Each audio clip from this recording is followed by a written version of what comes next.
real estate's going to be the catalyst to be where I want to go. At the time, I didn't know what it was, or I didn't know how I was going to do it, but I knew real estate was eventually going to get me to where I wanted to go. For those who don't know me, my name is Michael Bull. I run a company called The Land Station, and like Sumner mentioned, we keep land really, really simple. I run an extremely simple business model, and I try not to overcomplicate things. I don't want to bore you guys too much with my background, so I'll go through this, but I went to school down at UC San Diego. I eventually transferred to Diablo Valley City College up in the Bay Area, made my way to Santa Barbara City College, eventually to Aquesta Community College, and graduated at Cal Poly. And the reason I say this is you kind of hear the same stories, right, when you're going through your entrepreneurial journey of like, I was a DNF student, or I always knew school wasn't for me, and there was like something burning inside of me. I wanted to start this business, or I wanted to be an entrepreneur, and school wasn't for me. School was for me. Like I was good at school, and I didn't really have that. So when I started my entrepreneurial journey, I kind of thought something was wrong. I don't know if everybody's felt like this, but like Sumner has this story of him, selling, having garage sales and selling all these things since he was little. I didn't have that. I excelled in school, so I always thought something was wrong, and maybe maybe business wasn't for me. And ultimately I realized that's okay, right? You don't have to have this like tough story, right? To be this entrepreneur. It doesn't have to be that way. When I graduated college, my wife and I moved up to Sacramento. We bought a house up there. At the time, I was all over BiggerPockets. I knew I wanted to buy a house. So we bought a home up in Sacramento.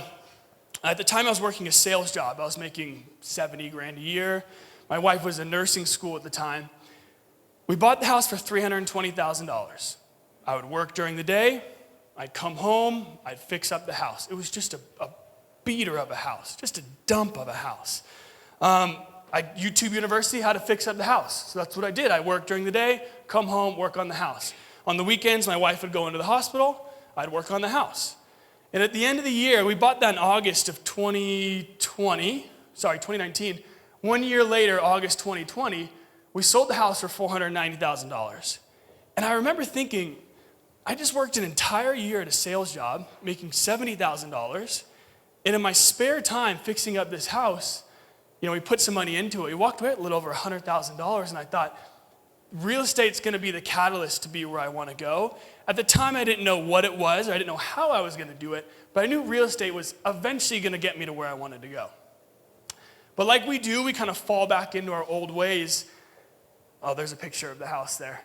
We kind of fall back into our old ways. So for the next 3 years, I got a sales job, doing the same thing I was doing before. My wife and I moved down to San Diego. I kept working sales. And I still had all these dreams. I had all these visions that I was going to build this big business and I was going to make all this money.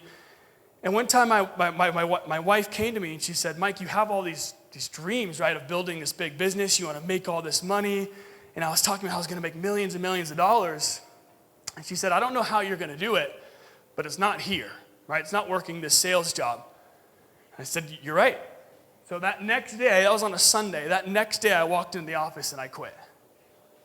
I had no clue what I was going to do. I had no idea. But I knew I had to figure it out, and I knew that working that sales job wasn't going to get me to where I wanted to go. So at the time, I don't know if anybody's familiar with Jerry Norton. He runs Flipping Mastery. He teaches wholesaling properties. He also teaches on-market wholesaling. So I figured out, I'll give this a shot. This guy was like my God at the time. I listened to Jerry Norton 24/7. So I started a company called Grayscale Properties. I got the LLC set up. I go to the bank. I get my EIN. I get my checking account, my credit cards. I'm all ready to go. Hadn't made $1. Right? I had my business stuff set up. Hadn't made $1. Tried on-market wholesaling. I was threatened to be sued 3 times. As you can imagine, it's a terrible business model. And I figured, maybe this isn't for me. So I figured, I'll do off-market wholesaling. I hear a lot about off-market wholesaling. So I start cold calling. I get a triple line dialer. I cold call. I'm in San Diego at the time, so I figure I know this market. I'll cold call here. Called 10,000 people. Didn't do a single deal. Not one deal did I make. And I figured, all right, I got to switch it up. I'm going to go out of state. I started a new business called GA Fast Cash Offer. This is out in Augusta, Georgia. Don't know why I picked that area. I like golf, so maybe that's why. Same thing, I get my EIN set up, I go to the bank, I get my checking account, my credit card, I got logos, t-shirts, I got my business cards. Hadn't made $1, still hadn't made $1. I start cold calling people. I start to get a little bit of traction. And just by a show of hands, anybody in here currently or at one point wholesale houses?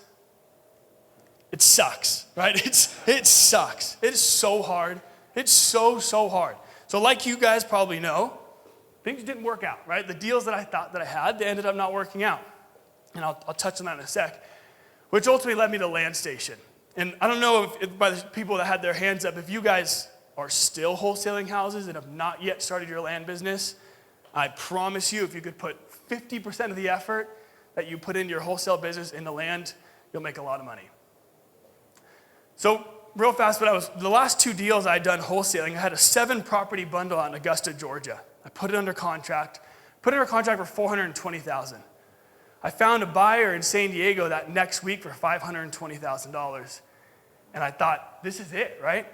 I'm an entrepreneur. I'm a business owner. And I just made $100,000 in a month, right? It took me a year and a half to make that money. I was so excited. I was telling everybody, right, I'm an entrepreneur, I'm running my own business.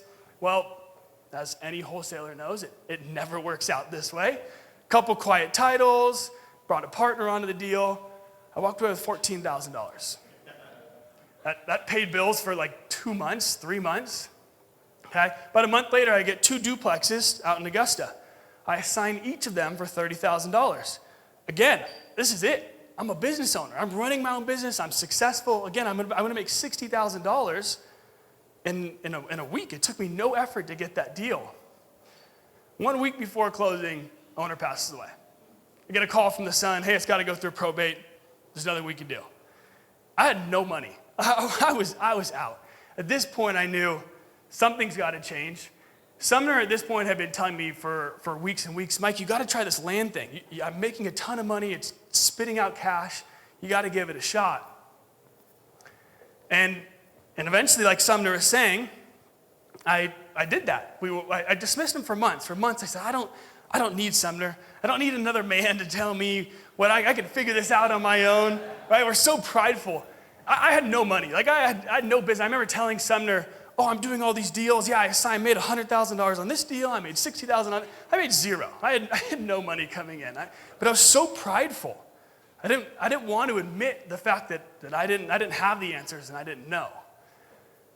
So eventually, I go out surfing with Sumner and I said, all right, you gotta teach me what you're doing. You gotta teach me this land thing because, frankly, I'm poor and I have no money. So something's got to change. So that week, we went to a coffee shop. And he taught me the land business. In the land business that Sumner taught me that week, it's the same business model I run today. It's the same business model that Sumner runs, that Christopher, my brother, runs, that Rylan runs, that Colton. All these 6- and 7-figure land investors, it's the same business model, okay? Just follow the script. Guy's incredible with what he does. If you guys are in LIA or you haven't joined LIA yet, that script that he teaches is the exact same script to get you to 6 and 7 figures. I promise, just follow the script. Don't reinvent the wheel. So when I started my business, I hated this idea. I hated this idea of what is your why, right? Because at the time, my why was I want to make a lot of money and I want to do whatever I want. I want to go on vacations. I want to do whatever I want. But I remember reading books, listening to this podcast, and they'd say, well, that can't be your why, right? Money can't be your why. Freedom can't be your why. Right? These are the outcomes of the business that we create, but it can't be your why. And I struggled with that for a while, right? Like, well, what is my why? Everybody supported me. I didn't have people telling me I couldn't do it. Everybody thought I could, almost to a fault. And then I ended up realizing money's my why, and doing whatever the hell I want is my why. And there's nothing wrong with that, right? So I had to ask myself these questions, and I ask you guys these, right? If you could build a 7-figure business working less than a 9 to 5, would you? Yeah, I would imagine we all would, right? And if you could take a vacation whenever or wherever you wanted, would you? Yeah. So those are my whys. Make a lot of money and do whatever I want whenever I want. So I had to build my business according to this right here. So I have what I would call a lazy man's business, right? Like Sumner said. It's very simple. I've got one VA, one person that works for me. We run a 7-figure business, one person. A lot of days, I don't even know what she does. I have no clue. Sometimes I think about maybe just doing it myself. I don't do weekly calls. I don't do monthly calls, daily calls. Sometimes we'll text on WhatsApp. That's not the business I want to run. I want to do whatever I want. So that's the business I created. Now, is there a business with 10, 20, 30 employees where you scale to this great, for sure. But that wasn't my why. My why was make a lot of money and do whatever I want. And this is how I was going to get there. So I start my land business in August 2021. Right, I go into a market called Costilla County, Colorado. Don't know if anybody's familiar with that market. Yeah. So from August to January, I sold 23 properties. 21 out of the 23 were on terms. Everybody who sells term properties knows you run out of money really, really quick. Really quick. And in Costilla County, Colorado, those 2 cash properties, it's not a lot of cash. Right? Those things are cheap. So January that next year, I had $185 left to my name. I was out. I was done, right? When you start your business, you have these really high highs and these really low lows. This was like the lowest I had ever been. Lower than before I started my land business. And I don't even think my wife knows this, but I remember at the time I had been applying to jobs all day because I knew that this wasn't going to work. I had wired $14,000 to buy one last property out in Yavapai County at that time. And that was it. That was my last dime. On January 29th, I accepted an offer within 6 hours on that property. We bought it for $14,000, and I sold it for $39,000. A week later, I get a wire in my account for $39,000, and I think this is it. I'm doing cash. I want a simple business. Bookkeeping sucks, right?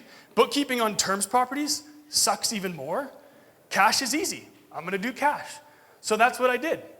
From here on out, I'm only doing cash sales. I want a simple business. I want to make a lot of money, do whatever I want. Cash sales is what I'm going to do.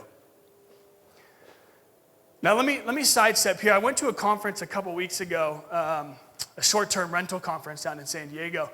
Incredible conference. Super, super valuable information. The speakers were incredible. But I was so excited when I went there to learn about short-term rentals. I don't know anything about rentals. So I'm all excited to learn about it. Well, I left the conference thinking, I know nothing about rentals. I'm super pumped up. I'm excited to go buy rentals, but I don't know how to manage them. I don't know how to buy it. I don't know anything about this. So I just want to touch real fast on some technical things. These are things that we actually do in our business and things that you guys can actually do in your business, right? And something that you can actually take home with you. So subdivision marketing. A lot of you guys probably are familiar with this is kind of our bread and butter, subdivision marketing. On the right-hand side, I got a screenshot of Redfin. I go sold properties in the last year. Okay, I like the aerial view on. And I don't know if you can see, you have blue circles, right? Those are the number of properties sold. Very simple. When you hover over a blue circle, it shows you geographically where those have sold, right? So I see 263 properties sold in that area. I'm looking for 2 things. Really high number, really small circle. All that tells me there's a lot of demand in this one small area. That's all I'm looking for. Eventually you zoom in, you're going to find a section like this. Very clearly it's a subdivision. All right, this is why I like the aerial view on. I can see that's a subdivision. My pricing is not perfect, but I can tell you I got a sale for 54, 49, 60, 65, 50, 55. Okay, we're selling for about 50 to 60. Mail them at 25 grand. Buy it at 25 grand, sell it at 50. Doesn't have to be perfect. This right here is exactly what we do in our business. Exactly. You do this all day long, I promise you you'll make a lot of money. I promise you. Mike, is that land only on the right? It's land only.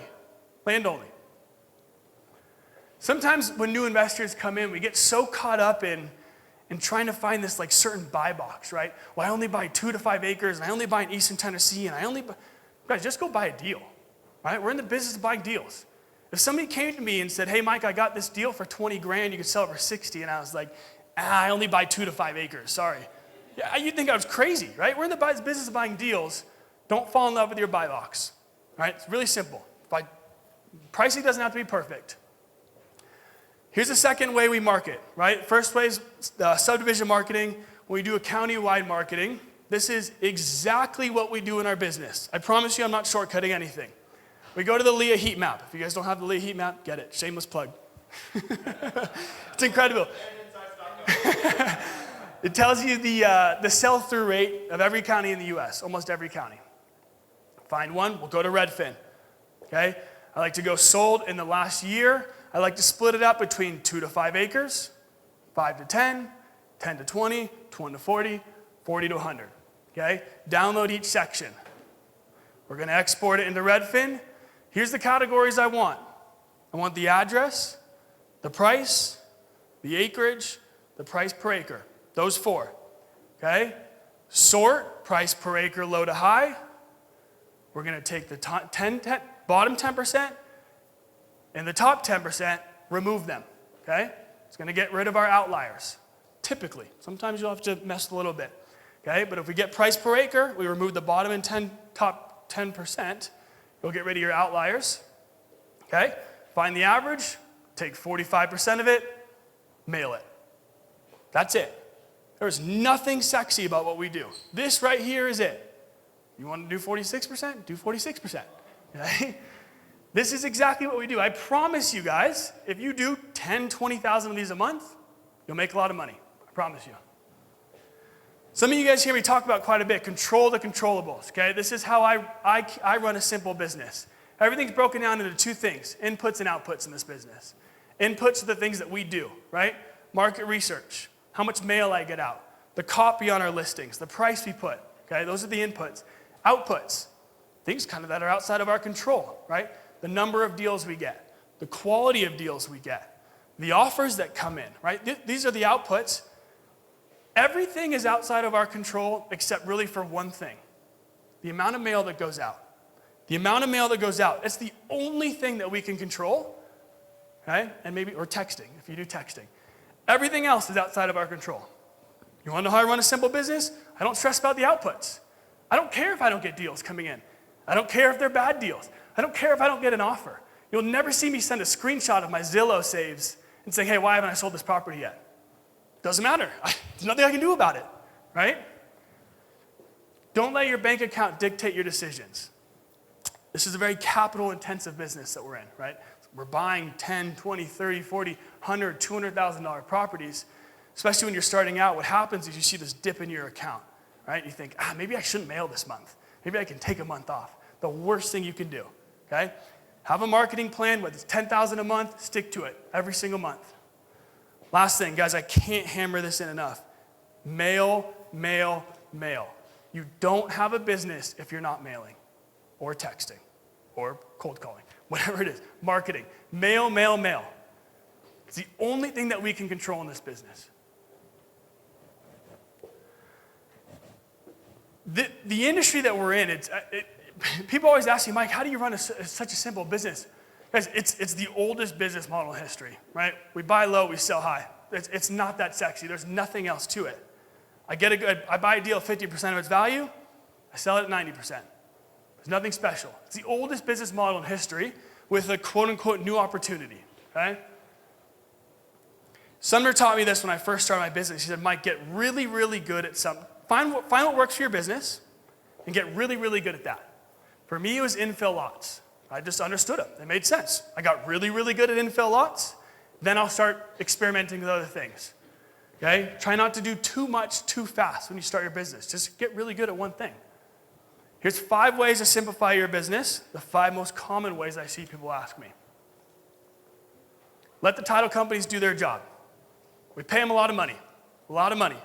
When I get a deal come in, I don't care if it has to go through probate. I don't care if we need a death certificate. I don't care what affidavits need to be signed. I don't care. The title company will tell me. That's why we pay them their money. Let the title companies do their job. Buy easy properties. What I mean by this, 5-acre lot in Costilla County, Colorado, right? It's the easiest property there is. It's very cut and dry. The numbers are very cut and dry. Doesn't have to be Costilla, but a 5-acre desert parcel, that's easy. 2 acres in eastern Tennessee with wetlands and topography, not easy. Buy can't lose deals. I built my business on can't lose deals.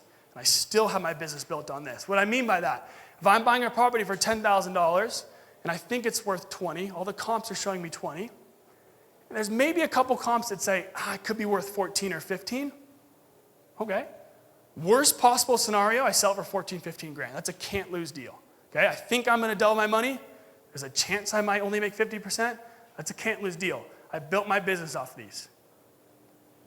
Have a take it or leave it mentality. This is the beauty of blind offers. I love blind offers for this reason. When we give them an offer, take it or leave it. I hate negotiating. I came from the wholesale world. I hate it. Here's my offer, take it or leave it. Do I leave money on the table for that? Probably, but I don't want to do it. I want to run a simple business. Here's my offer, take it or leave it. Last thing, don't worry about things that don't matter. Okay? Again, all those outputs, they don't matter, don't worry about them. Income producing activity. This is something that I had to learn very quickly in my business. You know what an income producing activity is not?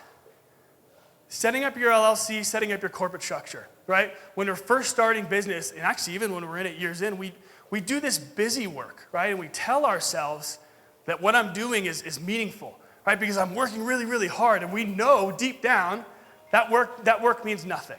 Right? So all that busy work that we're doing means nothing. Corporate structure, LLC, S Corp, who cares? Go buy a deal.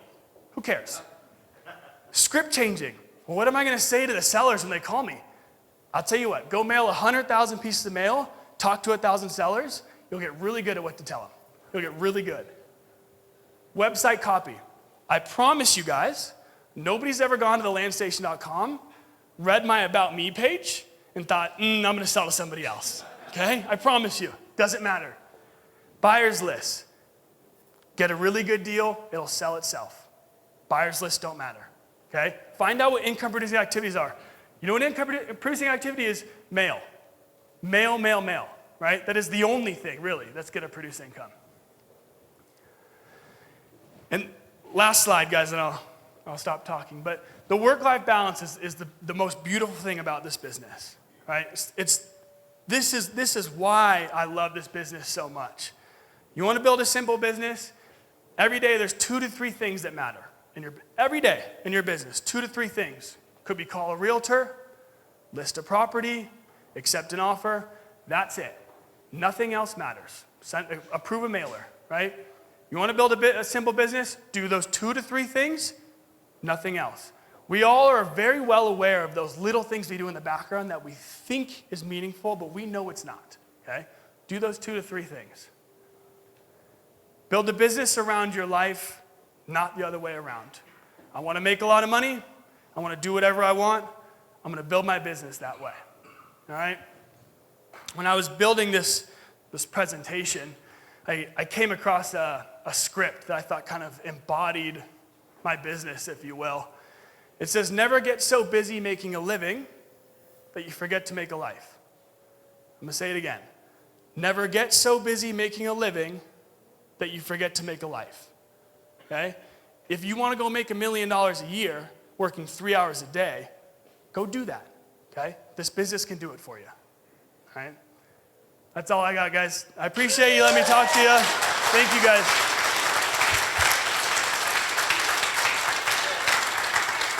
Q&A or no? Oh yeah, video too. Anyone have questions? Questions for Mike? If you do, raise your hand. Go for it. Yeah. So now she texts for me. We'll do texting. She does all of our texting. She'll schedule photographers and she'll draft listings. But we send out 50,000 texts a month. You could do it in an hour. And then schedule photographers and listings takes another hour. She's got like 6 more hours in the day. Yeah, that's about it. Yeah. She'll draft documents. She'll send DocuSigns too. Yeah. Yeah. Yeah, have you ever had turnover on your VA? I've had 2, but it wasn't, she just left, so I didn't fire her. Yeah. So no, I don't have one. Yeah. Not a question, just a comment. Look, I'm new to LIA, and just in the short amount of time that I've seen you guys, I love the authenticity. I love the practical advice and the way you guys approach the business. I think you guys are going to do great as a team. And I love the personalities that the coaches have. They all kind of embody some of the values. Transparent, Thank you. Yeah, thank you very much. I appreciate that. Yeah. Yeah. How much do you talk to sellers and like what does that look like? So I don't know if everybody's in the Discord, but somebody brought this up to me this morning. They loved this comment. I try and never talk to sellers. I hate talking to sellers. Again, I came from the wholesale world and I hate it. I hate the negotiation. So a lot of our deals, like from text, I hope to get the deal done 100% on text. I never want to talk to them. If I have to, I will. And then we hired Pat Live for a call center. So they take all incoming calls. But then I just try and email them. I just don't like talking to people. So yeah, I try just not to talk to them at all. I should probably get a VA to actually call people. I haven't done it. Yeah. I actually do have a question. Yeah. Starting out, blind offers is what I'm doing. Yeah. What guardrails do you use to not get into the busy work? I should text, I should cold call, I should do all these things. Yeah, that's a good question. I would say go make $10,000 to $15,000 a month doing that, just that. It's very easy to do. Then start texting. Yeah. $10,000 to $15,000 mail, that's it. Yeah, just get really good at it. Yeah. I thought some, oh yeah. When you do the subdivision method, how do you, once you have your comps, how do you find the area for this? Yeah, so we used to use data tree, which would be great. So I don't like use the subdivision filter. I know some people do that. On Redfin, you saw a screenshot of that subdivision. Yeah, so on data tree, or we use land vision now, I would just draw a polygon on that same area and I would mail it at half. It doesn't have to be perfect at all. What's your KPIs for mail? Stop. KPIs is like my nightmare. Couldn't tell you. Is there an advantage in land vision for subdivisions compared to data tree? No, land vision is just free. We pay for a one-time upfront fee and then it's just free data. Capabilities that technically make it better to... Not that I'm aware of, no. Yeah. So from the $138 in your account that year, do you know what the net was after all of your expenses, taxes? That next year? For 2022? Or 2021? Whatever you know. Yeah, so that was January of 2021, I think. That following year, I think we netted like 260,000. Yeah. Yeah. My story is almost a year, not a year, it's almost relevant to yours. How did you stay content with staying at your current size? What I found is that when I feel like I'm plateauing, it feels almost like I'm doing something wrong. Yeah. How do you stay content with plateauing? Yeah, I think there's different ways to scale, right? Like for me, I thought, well, if I'm gonna do 50 deals a month and my average buy price is 20 grand, I'll just do 50 deals a month, my average buy price is 40 grand. Right, so that to me, like, I'll just mail more expensive properties, I'll double my income, and I'm doing the same amount of work. So that for me was like how I'd scale rather than go hire a bunch of VAs. And that just made sense to me. Yeah. I also am like super content just doing nothing, you know? Yeah.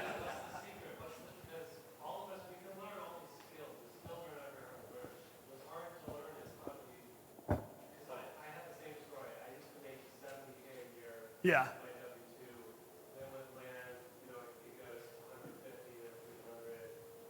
It keeps going up and up. And I found that where I have to stay content with, like you always move the goalposts. You haven't struggled with that. What's the secret? God, I hate to be this guy, but what's your why? My why was do whatever I want, and whenever I want. So I didn't ever feel this need to just 10x my income. I was okay with what I was making. Does that answer your question? If your goal is to make $20 million a month, then this probably isn't the way to do it, or a year, Did that answer your question? My problem is my why is I really love working. Okay, that's not my why.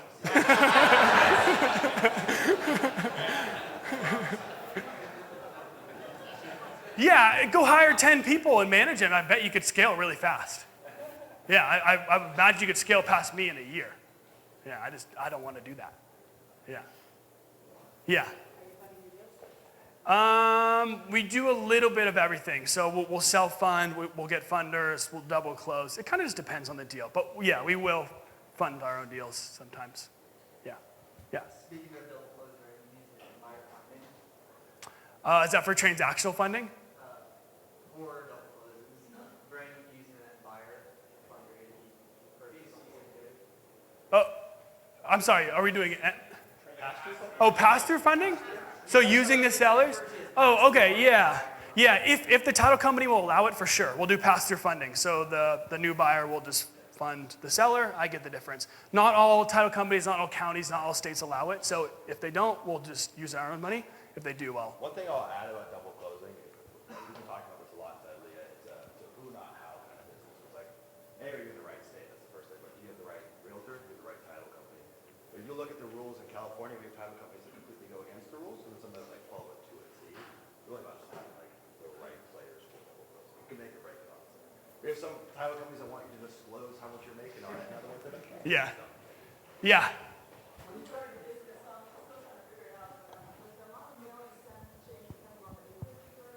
No, I would, if the amount of mail, if you're gonna send out 10,000 pieces a month, 5, 2, whatever it is, stick with it every single month. It doesn't change. Yeah, it doesn't change on the acreage or price, nothing. Yeah. Now, I will say when you start mailing more expensive properties, you're typically gonna need to mail more per deal.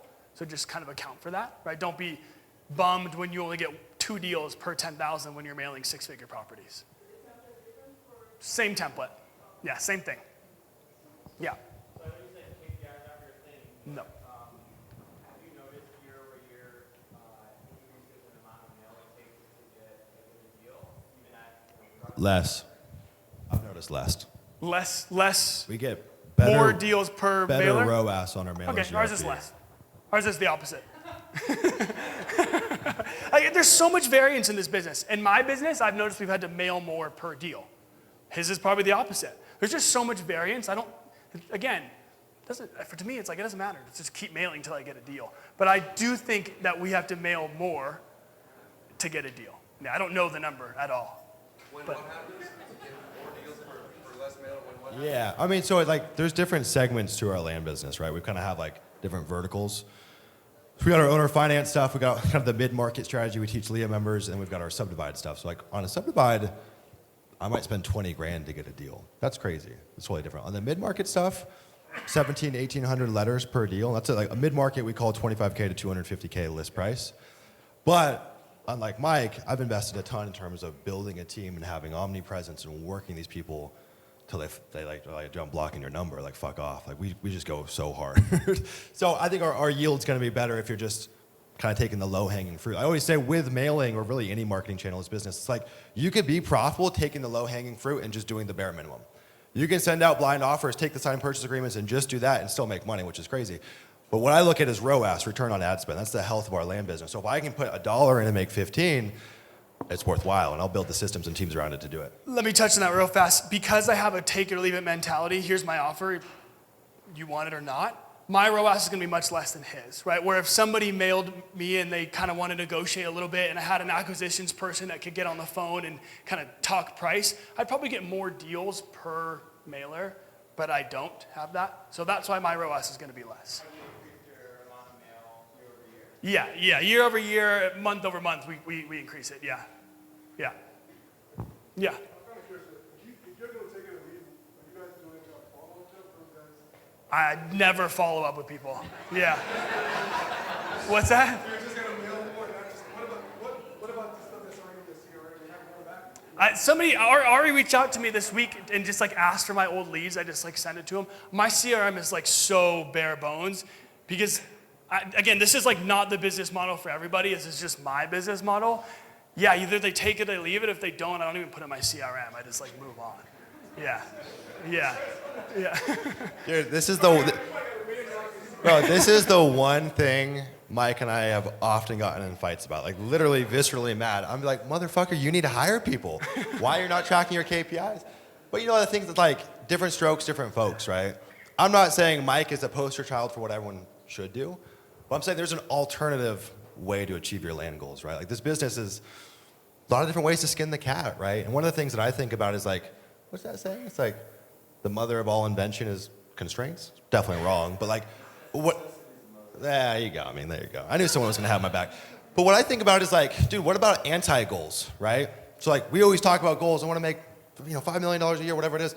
But what about what's the inverse of that? What are our non-negotiables that we're not willing to slide on? So how do I make 500K a month and travel once a month and work 20 hours a week? Those are like the constraints that I want to set. And Mike has done that. And Mike's constraints are going to be different than your constraints in the back, right? Like, you want to grow.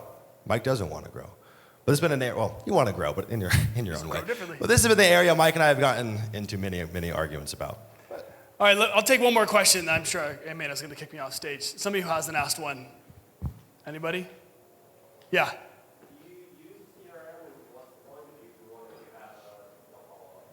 I use Follow-Up Boss, and frankly, I could use like an Excel sheet. I could use Podio. I just want to track the stages through. That's the only reason I have it. I don't follow up. I just want to track the stages throughout. All right, Amanda's kicking me off the stage, guys. So and I appreciate you letting me talk. Thank you. Give it up for Mike.